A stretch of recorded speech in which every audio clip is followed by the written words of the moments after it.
Hello students, 8th standard தமிழுக்கான annual examோட ஒரு official model question paper 2025 கானது பார்த்துட்டு இருக்கீங்க. exam 100 marksக்கு conduct பண்றாங்க. 2.5 hours exams நடக்கும். So என்னென்ன important 2 mark questions and 4 mark questions and 8 mark questions அப்படின்றத இந்த வீடியோல தெளிவா பார்க்கலாம். உங்களோட புக் பேக்கில் இருக்க கிராமரில் என்னெல்லாம் வந்து கண்டிப்பாக வந்து ரிப்பீட்டடாக கேட்கறதுக்கு சான்சஸ் இருக்குது.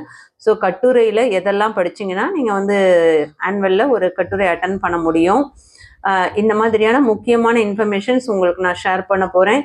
ஸோ பாஸ் ஆகணும்னு நினைக்கிறவங்க எதெல்லாம் படித்தா பாஸ் ஆகலாம், 80 மார்க்ஸ் எடுக்கணும்னு நினைக்கிறவங்க எவ்வளோ படிக்கணும், 100 எடுக்கணும்னு நினைக்கிறவங்க எப்படி படிக்கணும், இந்த மாதிரியான முக்கியமான தகவல்கள் உங்களுக்கு நான் ஷேர் பண்ண போகிறேன். ஸோ வீடியோவை ஸ்கிப் பண்ணாமல் பாருங்கள். 8th ஸ்டாண்டர்டுக்கானது கொஷின்ஸ் பார்த்தீங்கன்னா உங்களுக்கு எல்லாமே வந்து நீங்கள் வந்து மாடல் கொஷின் பேப்பரை ப்ராக்டிஸ் பண்ணிங்கனாவே உங்களோட ஆனுவலுக்கு ரெடி ஆகிடலாம். இது வந்து மாடல் கொஷின் பேப்பர் 1. நான் உங்களுக்கு இன்னும் 2 மாடல் கொஷின் பேப்பர் அப்லோட் பண்ணிவிடுவேன். ஸோ ஆனுவலுக்குள்ளே இந்த 3 மாடல் கொஷின் பேப்பர் நீங்கள் ப்ராக்டிஸ் பண்ணாவே ஆனுவல் எக்ஸாம்ஸில் சென்ட மார்க் ஸ்கோர் பண்ண முடியும். சொன்னது புரியுதுங்களா? ஸோ எல்லாமே மாடல் கொஷின் பேப்பர். ஸோ இந்த கொஷின் பேப்பர் அப்படியே வரும்னு சொல்லிட்டு உடனே கமெண்ட்டில் இது ஒரிஜினலா ஃபேக்கா அப்படின்லாம் கமெண்ட் பண்ணக்கூடாது. சரிதுங்களா? கல்விஜி சேனலில் எப்பயுமே வந்து ஃபேக்கான உங்களுக்கு இதை கொடுக்க மாட்டேன். 2025 போட்டுக்கே தவிர இது அப்படியே வரும் நான் சொல்லலை. உங்களுக்கு இது மாடல் கொஸ்டின் பேப்பர் நான் தெளிவாக சொல்லிட்டேன். ஸோ வீடியோ வந்து வாய்ஸ் இல்லாமல் மியூட்டில் போட்டு கேட்குறது, இல்லை ஸ்கிப் பண்ணிட்டு கேட்குறது, ஸோ அதுக்கப்புறம் வந்து கமெண்ட் பண்ணுறது, இந்த மாதிரி வேலையெல்லாம் செய்ய வேண்டாம். என்ன சொல்கிறாங்கன்றதை கொஞ்சம் காது கொடுத்து கேளுங்க. அப்போ தான் முக்கியமான தகவல்கள்லாம் உங்களால் கவனிக்க முடியும். புரியுதுங்களா? ஸோ ஃபர்ஸ்ட் வந்து 1 மார்க் கொஷின்ஸ் வந்து 10 1 மார்க்ஸ் கொடுக்குறாங்க. மக்கள் வாழும் நிலப்பகுதியை குறிக்கும் சொல் வளைந்த கோடுகளால் அமைந்த மிக பழைய தமிழ் எது? செவ்விந்தியர்கள் நிலத்தை மதிக்கின்றனர். இந்தியாவின் முதல் சட்ட அமைச்சர். மக்களின் ஒழுக்கத்துடன் தொடர்புடையது. எம்ஜிஆருக்கு அழியாத புகழை தேடி தந்த திட்டம். உடல் நலம் என்பது டேஷ் இல்லாமல் வாழ்தலாகும். கற்றவருக்கு அழகு தருவது டேஷ். சொற்களுக்கு இடையே வேற்றுமை உருவு மறைந்து வருவது டேஷ். சேரர்களின் தலைநகரம் டேஷ். இந்த 10 கொஷின்ஸ்க்கு உங்களுக்கு ஆன்சர் தெரியும்னா கரெக்டாக தெரிஞ்சால் மட்டும் கமெண்ட் பண்ணிடுங்க. 1 மார்க் கொஷின்ஸ் பாருங்க. வாழ்விற்குரிய இன்பத்துறைகளில் தலையா எது டேஷ் இன்பமாகும். பின்னலாடை நகரமாக டேஷ் விளங்குகிறது. விகார புணர்ச்சி டேஷ் வகைப்படும். ஆயுத எழுத்து பிறக்கும் இடம் டேஷ். ஒன்றே டேஷ் என்று கருதி வாழ்வதே மனித பண்பாகும். அடுத்து 1 மார்க்ஸ்ல பொறுத்துக. பெயரெச்சத்தொடர், வினையெச்சத்தொடர், வினைமுற்றுத்தொடர், எழுவாய்த்தொடர், விழித்தொடர். லெஃப்ட் சைடில் பார்த்தீங்கன்னா கார்குழலி படித்தால், புலவரே வருக, பாடி முடித்தால், எழுதிய பாடல், வென்றான் சோழன். இதுல பாத்தீங்கன்னா உங்களுக்கு 1 மார்க் கொஷின்ஸே 21 மார்க் கொஷின்ஸ் வருது. கவனிச்சிங்களா? ஸோ நம்ம 21 மார்க் கொஷின்ஸை நம்ம அட்டன் பண்ணிட்டு 2 மார்க் கொஷின்ஸ் ஒரு 4 2 மார்க் கொஷின்ஸ் ஒரு 4 மார்க் கொஷின்ஸ் ஒரு 2 4 மார்க் கொஷின்ஸ் அட்டன் பண்ணிங்கனாவே அழகா வந்து நீங்க 35 மேல மார்க் ஸ்கோர் பண்ணிடலாம். சரிங்களா? அது போக உங்களுக்கு 1 மார்க் கொஷின்ஸ் பார்த்தீங்கன்னா புக் பேக்ல உள்ளது இங்க ஒரு 10 1 மார்க்ஸ் கொடுத்துருக்காங்க. மொழியை ஆள்வோம், மொழியோட விளையாடல இருந்து கலைச்சொல்ல எழுதுக, தொடர்களை மாற்றுக, மரபு சொல்லை தேர்ந்தெடுக்க. ஸோ டோட்டலா பார்த்தீங்கன்னா எப்படி பார்த்தாலும் உங்களுக்கு ஒரு 31 மார்க்ஸ் வருது. ஸோ இப்போ சொல்லுங்க, தமிழ்ல பாஸ் ஆகிறது கஷ்டமா? ஸோ ஈஸியாக பாஸ் ஆகிடலாம். ஸோ அதுக்கு நீங்கள் என்ன பண்ணணும்? புக் பேக்கில் இருக்க எல்லா 1 மார்க்ஸும் நல்லா ப்ராக்டிஸ் பண்ணிக்கோங்க. பல உள் தெரிகள் இருக்க 1 மார்க் கொஷின்ஸ் நல்லா படிங்க. சரிங்களா? அதுக்கடுத்து பாருங்க 2 மார்க் கொஷின்ஸ்ல என்னென்னா இதில் இருக்க கொஷின்ஸ்ல ரிப்பீட்டடாக கேட்கறதுக்கு சான்சஸ் இருக்கிறத இம்பார்ட்டன்ட் நான் சொல்கிறேன். ஸோ நோட் பண்ணிக்கோங்க. மொத்தமே படிக்கணும். அதில் வெரி வெரி இம்பார்ட்டன்றதை கண்டிப்பாக படிச்சே ஆகணும்.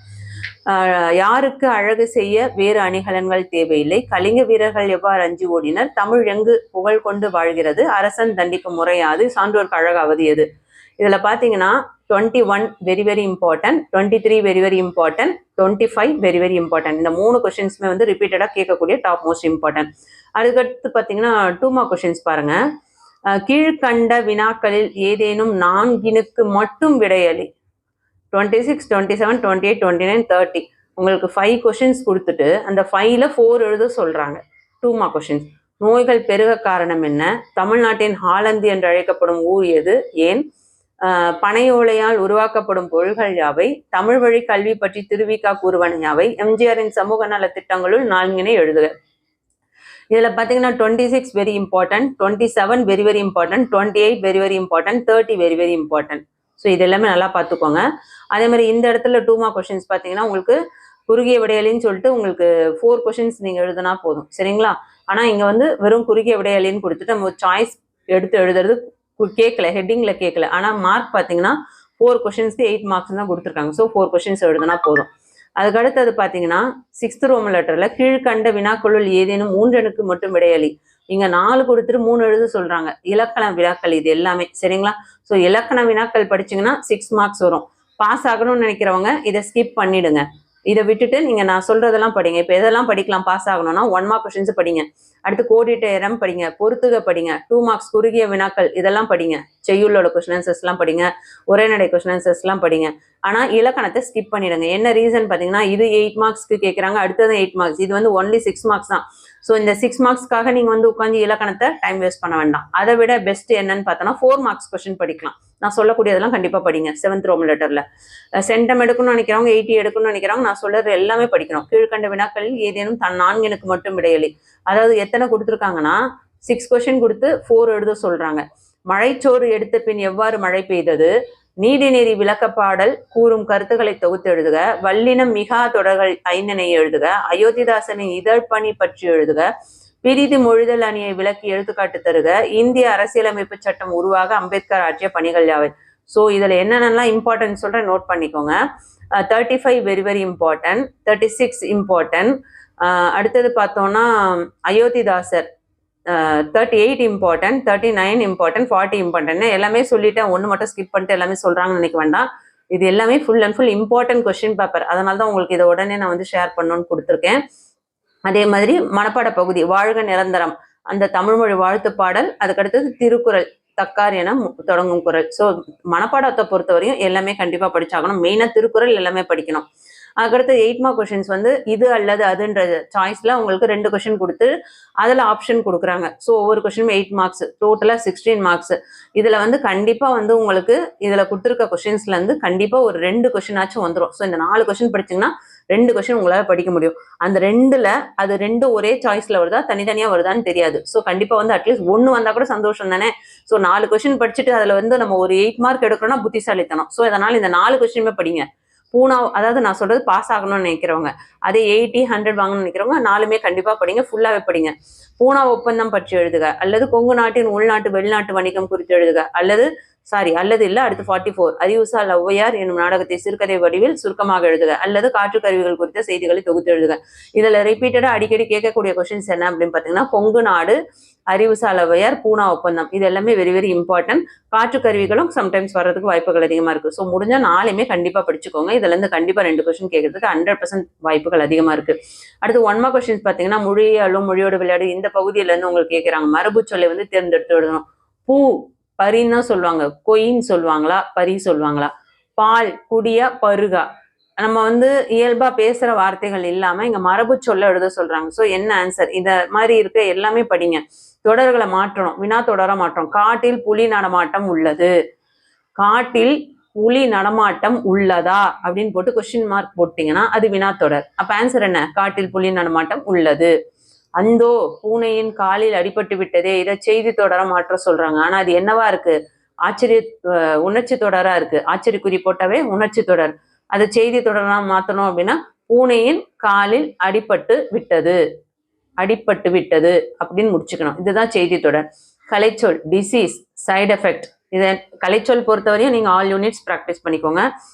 அடுத்து நிறுத்த குறிகளை இடுக, இது ஈஸி, எங்க கமா போடணும், எங்க ஃபுல் ஸ்டாப் போடணும், இதெல்லாம் பார்த்துக்கோங்க. அடுத்து 2 தொடர்களை ஒரே தொடர்களாக்குக. மழை நன்கு பெய்தது, எங்களால் விளையாட முடியவில்லை. மழை நன்கு பெய்ததால் எங்களால் விளையாட முடியவில்லை. எனக்கு பால் வேண்டும், எனக்கு பழம் வேண்டும், எனக்கு பாலும் பழமும் வேண்டும் அப்படின்னு முடிக்கணும். இது வந்து சேர்த்து எழுதும்போது ஒரே தொடரா இப்படிதான் வரும். அதுக்கடுத்து பாத்தீங்கன்னா உங்களுக்கு இருப்பிட சான்று வேண்டி வட்டாட்சியருக்கு விண்ணப்பம் எழுதுக. அதாவது 10 மார்க்ஸ். இது கட்டுரை கடிதம், சரிங்களா? 2மே கடிதம் தான். 1 விண்ணப்ப கடிதம் வட்டாட்சியருக்கு, இன்னொன்னு வந்து பாராட்டு கடிதம். 2த்துல 1 கண்டிப்பா வரும். ஸோ எப்படி நீங்க 2மே படிக்கணும். இது இம்பார்ட்டண்டா அது இம்பார்ட்டண்டான கொஸ்டின் கேட்காதீங்க. 2மே வெரி வெரி இம்பார்ட்டன்ட். இதுவரையும் படிக்கலன்னா அட்லீஸ்ட் இதை வந்து ஒரு உரைமேல் முகவரி எழுதி அட்ரஸ் எழுதுறது இதெல்லாம் தெளிவாக தெரிஞ்சு வச்சுக்கோங்க. ஓகே, ஒரு கிளாஸ் பார்த்துக்கோங்க.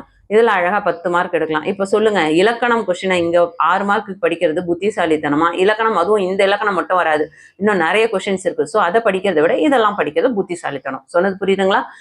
இருப்பிடச் சான்று வேண்டி வட்டாட்சியருக்கு விண்ணப்பம் எழுதுக அல்லது விளையாட்டுப் போட்டியில் வெற்றி பெற்ற உங்கள் நண்பனுக்கு பாராட்டு கடிதம் எழுதுக. கண்டிப்பாக இந்த வீடியோ யூஸ்ஃபுல்லாக இருக்கும்னு நினைக்கிறேன். உங்களுக்கு வந்து இம்பார்ட்டன்ட் கொஷின்ஸ் 8th ஸ்டாண்டர்ட் கேட்டிருந்தீங்க. உங்களுக்கு 9th நீங்கள் இம்பார்ட்டன்ட் பார்த்தாவே போதும். நான் வந்து உங்களுக்கு அனுப்ப அந்த ஒவ்வொரு மாடல் கொஷின் பேப்பரையும் ப்ராக்டிஸ் பண்ணுங்க. கண்டிப்பாக நான் கொடுக்குற மாடல் கொஷின் பேப்பர் ப்ராக்டிஸ் பண்ணிங்கனாவே 100% சொல்கிறேன், நீங்கள் சென்டம் வாங்கலாம். ஆனால் 3 மாடல் பேப்பரில் இருக்க 1 மார்க்ஸ் மட்டும் பார்த்தா போதாது. 1 மார்க்ஸை பொறுத்தவரையும் ஃபுல்லாகவே பார்த்துக்கோங்க. உங்கள் போர்ஷனோட ஃபுல் போர்ஷனில் இருக்க 1 மார்க்ஸ் பாருங்கள். ஆனால் நான் சொல்லக்கூடிய இந்த இம்பார்ட்டன்ட் கொஷின்ஸ்லாம் கண்டிப்பாக படிங்க. எல்லாமே 100% வரக்கூடியதான ஒரு கொஷின்ஸ். ஓகேங்களா? ஸோ வாட்ஸ்அப் சேனல் டிஸ்கிரிப்ஷனில் இருக்குது, வேணுன்றவங்க ஜாயின் பண்ணிக்கோங்க. Next year 9th 10th 11th 12th தொடர்ச்சியாக வந்து நம்ம சேனல் நிறைய வீடியோஸ் அப்லோட் பண்ணிட்டு இருக்கோம். கண்டிப்பாக சேனலை சப்ஸ்கிரைப் பண்ணாதவங்க சப்ஸ்கிரைப் பண்ணிக்கோங்க.